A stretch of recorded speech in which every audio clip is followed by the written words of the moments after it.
Welcome to Beyond the Press Release, a production of Gore Column in which we take the time to speak with small cap executives after they put out important news. With us today, Bernard Tourillon, CEO of HPQ Silicon, trades in Canada, HPQ, for friends in the US, HPQFF. Silicon and the demand for silicon is projected to surpass or be valued between $15 and $20 billion by 2025. That's 2 years from now.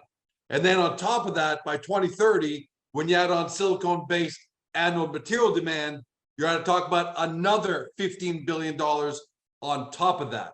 What's the problem?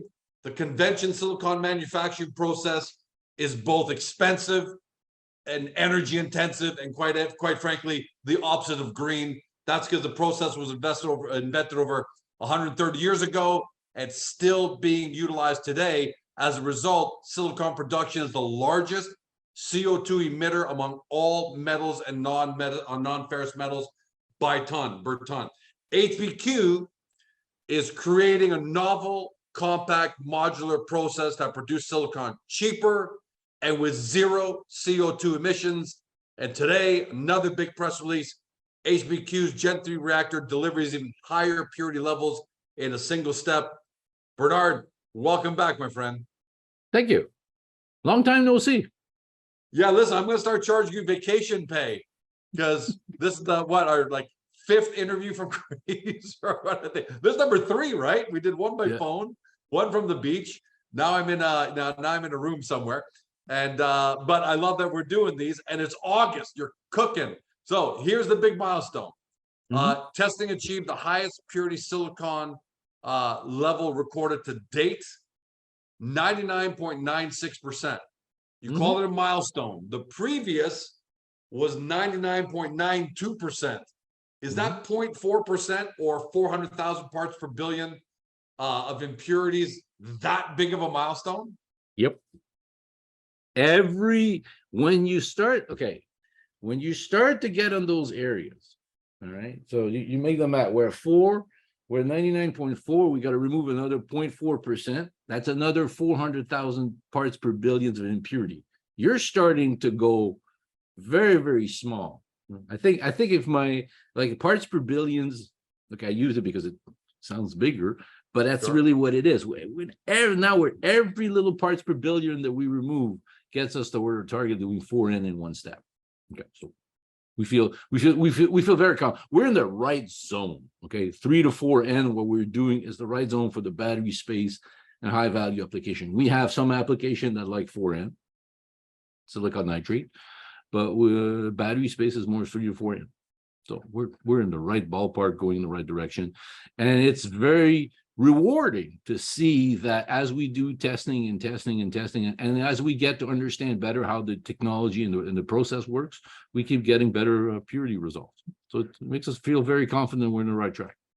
Not that we ever doubted it, but no, technically you're still 3N because it's 99.96. That's only 3 N's there. But you say in the press release, 4N silicon in a single step now is not only feasible, but within our grasp.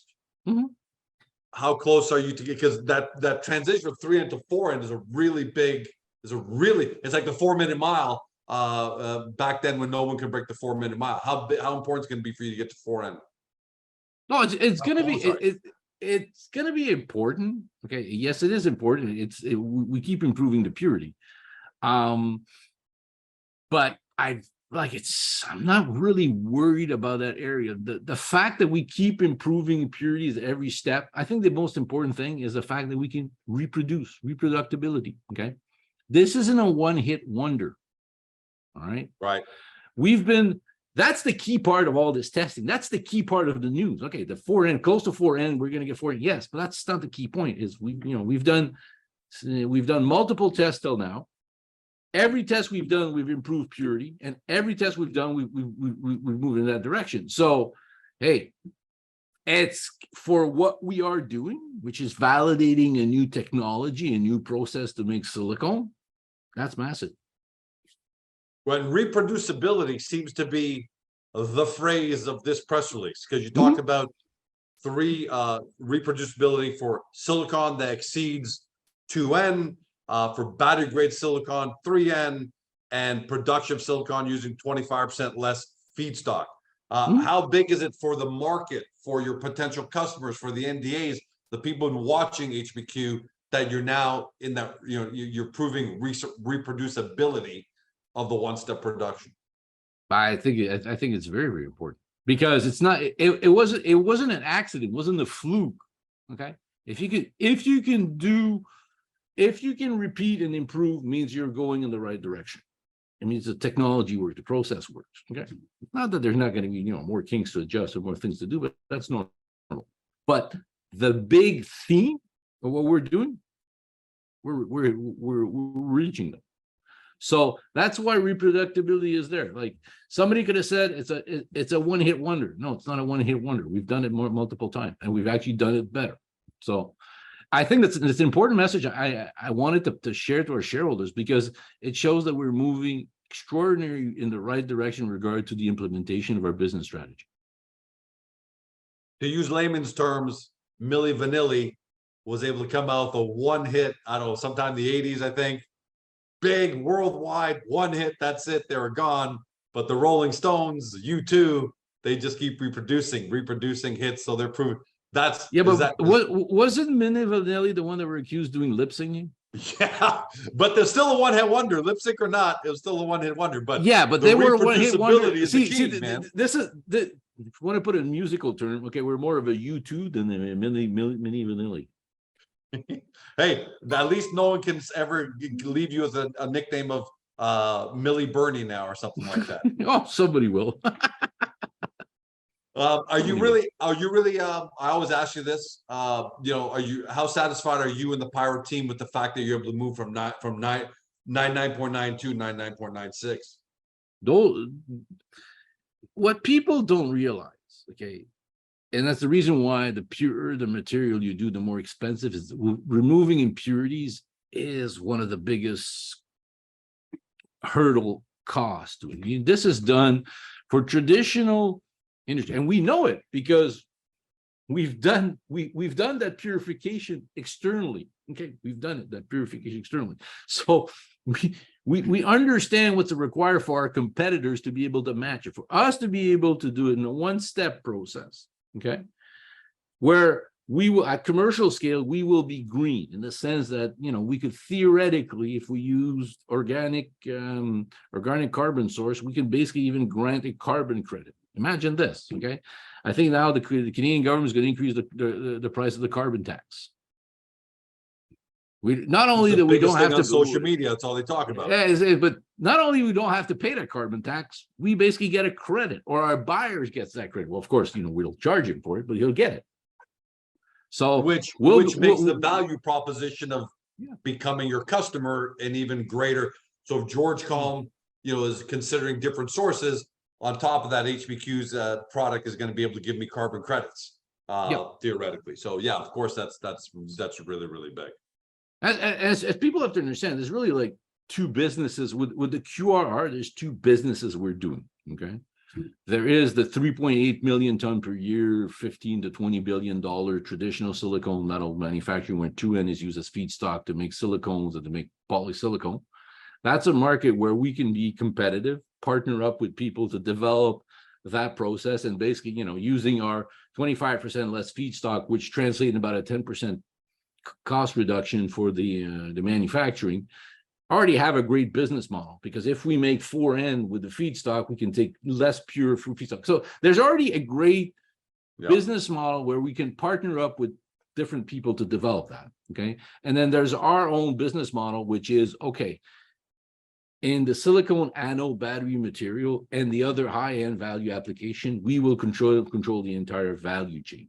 So all my other competitor in the silicone anode battery material have to get their material and then have to get it, to organize it to reach that purity, which we don't have that issue. So this is why that was the business plan. This is where the business plan is moving on. On the QRR silicone part, there's now 2 railroad track working in parallel that we're developing.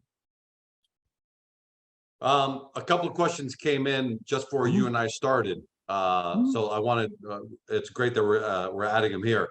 One question was, as far as achieving 4N, You expect that to occur with these two, with these 2 and 3 series tests? I expect that to occur during further tests that we're going to be doing with the system, or it might actually happen when we start to produce commercial material for our battery initiative. So it's up and coming. I think that the purity part is really not. As I said, it's within our grasp. We see it. We might just naturally do it. Next question was, there's a separate patent you bought from Novasium, which can add 1N purity. Yes? If so, will that be tested? If not, why not? But, well, will that be tested? Doesn't really need to be. It's going to be implemented at a commercial scale if we need to. Okay. Like if we do, it can be implemented because it's a known process. Okay. It's a patent. It's a process patent that where we add our QRR and we add that system, but it's a technology that's known, that's worked. It's something that the new person, Pascal Rivera, come and join us, has done and implemented many times. So for us, this is one where there's almost no unknown for us. It's simple laws of thermodynamics of material inside and cooling down and blah blah and those type of issues. Maybe I'm using the wrong technical term, but fundamentally, it's just a question as when you cool down the material, impurities get segregated. So what you do is you start with like 1x of 3N or 4N silicon. Okay.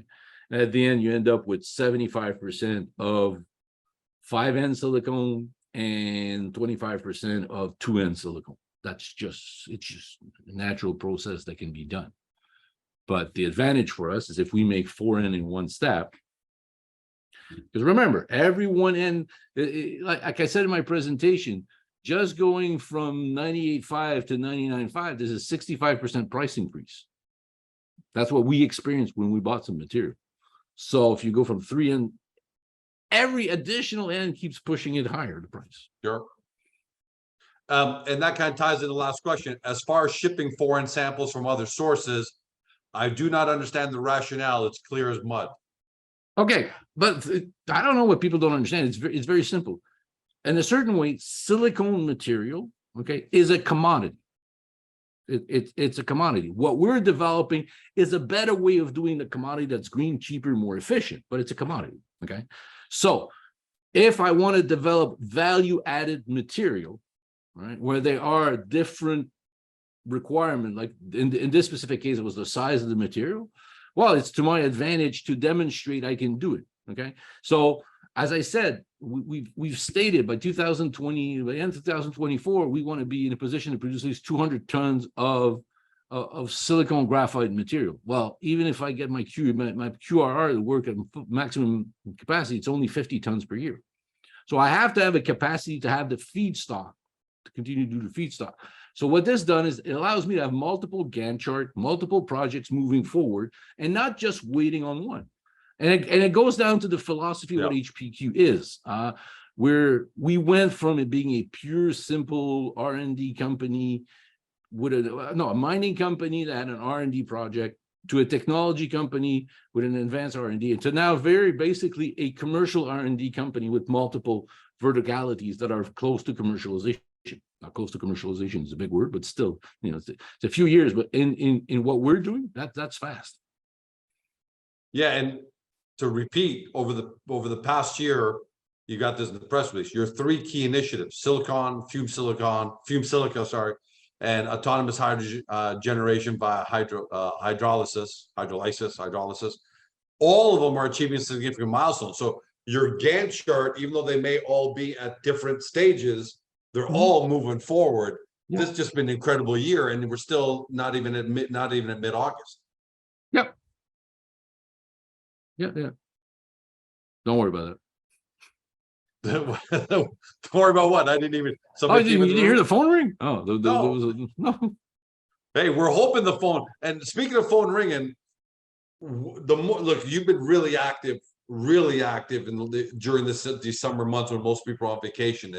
The news just keeps getting better and better. So I'm going to keep asking the question I always ask you: Is the phone ringing? Is there anything you can talk to us about the interest that's coming in from different companies, different sources, anybody in the industry. Even if there was, I wouldn't be talking about it. And that's always basically, I have to remain neutral in what I say. The key point is I'm not that worried about this because I know where we're going. I know, like the fume silica, okay? Exactly like the fume silica. We came out of nowhere with great results that nobody expected. And that's what we're going to keep doing. The QRR, we're public, we're talking about it, we're talking about the situation. It's going to become, as we do the costing, the value, when we come up serious to going commercial in our zero, there will be more discussion. But you got to remember, it's an industry controlled by a few big players, and I know they're looking at what I'm doing. That's all that counts. We joke about how this has been our third interview while I'm, vacationing in Greece, but it's been fantastic. It's awesome. Do you expect this to be the pace for the immediate future, for the rest of the year? Because like you said, there's 3 key initiatives. They're all moving. Mm-hmm. Is this the pace we should be expecting? I don't want to put a concept of a pace because somebody goes, oh my God, if he misses one, if there's a week without a news release, it's the end of the world. So this is not the situation. Right. What I'm seeing is,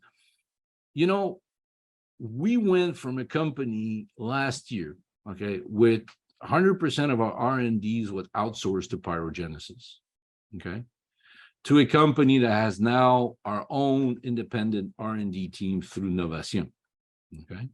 And Novation has taken over at least 2 of the key initiatives. Well, one of them they brought, which is the hydrogen one.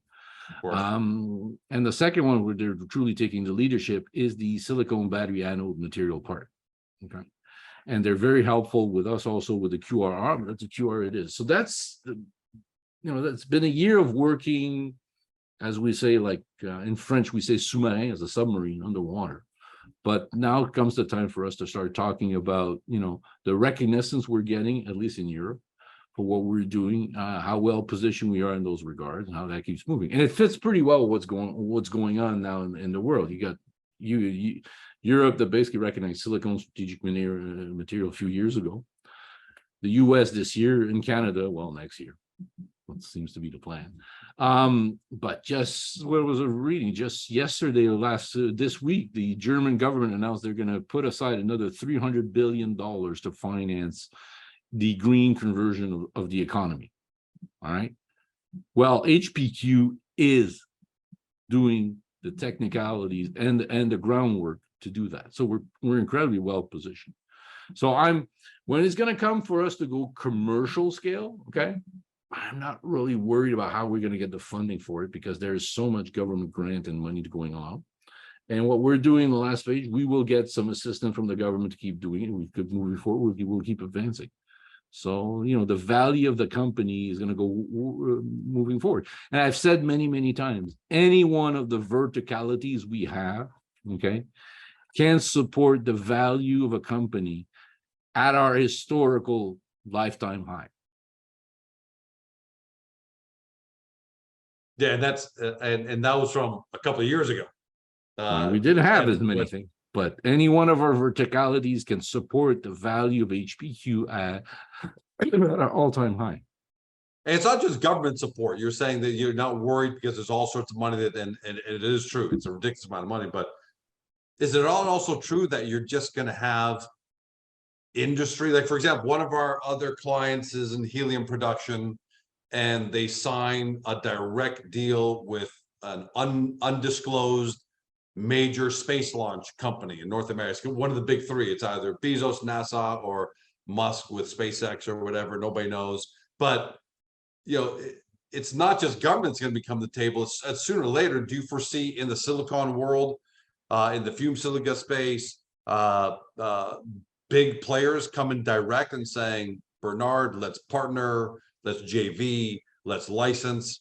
Because that's what I see as where the growth is really going to come from on the commercial side, right? So you don't have to go reinvent the wheel. It'll really depend every which one of the verticalities we're working on. Okay, with one on hydrogen, we already know who's going to be the party at the beginning that's going to help us to develop this.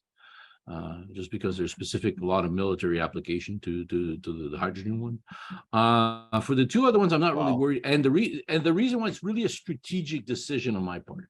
Okay, and it's funny, it was confirmed to me. I was talking to another producer of different material where we were discussing this, and he said, "Oh yeah, so we got this great offtake agreement with XYZ car manufacturer, but they're not in the space we're doing it. They're in the parallel space to it."